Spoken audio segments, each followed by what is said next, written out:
Oi pessoal, na aula de hoje da UC a gente vai falar sobre 3 palavrinhas que às vezes elas chegam a atrapalhar a gente porque elas são meio esquisitinhas para nossa concepção de quem fala português, mas é bem simples. A gente vai falar sobre might, may, used to. Quando você quer falar alguma coisa do tipo, antes eu bebia mais água, isso daí é que você quer utilizar o used to. Quando você vai falar de um costume, de como alguma coisa era e deixou de ser, é o used to que você vai utilizar. Então eu posso falar, I used to drink more water. When I was a child, I used to run more than I do now. Eu posso utilizar esse used to para praticamente qualquer coisa que você vai falar de um costume e que mudou. It used to rain more in May. Or it used to be hotter in the summer. Essa ideia de você utilizar o used to não é só para você, para costumes, hábitos, você pode utilizar para qualquer coisa. The birds used to sing louder back in the day. Esse tipo de coisa que geralmente a gente vê o pessoal falando, você pode usar o used to para esse tipo de coisa.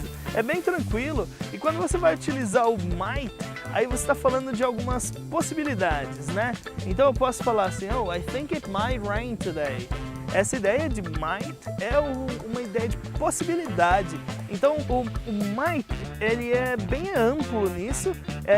Termos culturais, vamos falar aí, é uma coisa menos utilizada, porque o can, ele entra e ocupa muito dessa questão de possibilidade, né?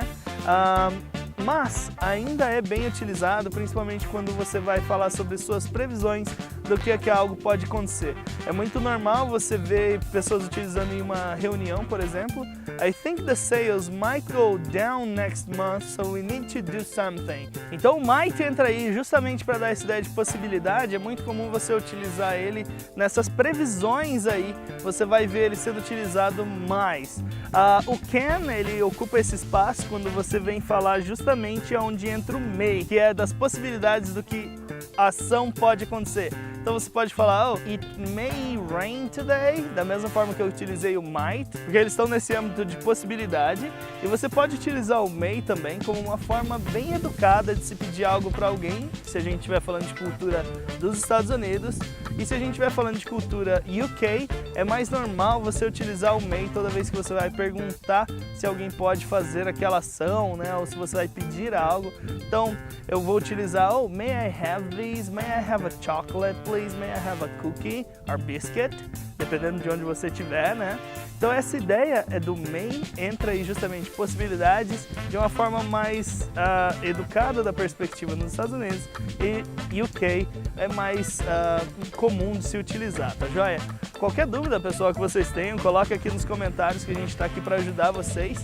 E lembrando, used to, essa ideia de costumes, bem amplo isso, você pode utilizar para tudo. Até às vezes que a gente não utiliza no português de eu fazia tal coisa, ou eu costumava, né? Isso daí é tudo você pode utilizar no used to. O might são essas possibilidades, muito comum de você ver utilizar ele em previsões, tá? Em termos culturais aí. E o may, ele entra aí para separar Estados Unidos e UK do que é utilizado comumente e o que não é, tá joia?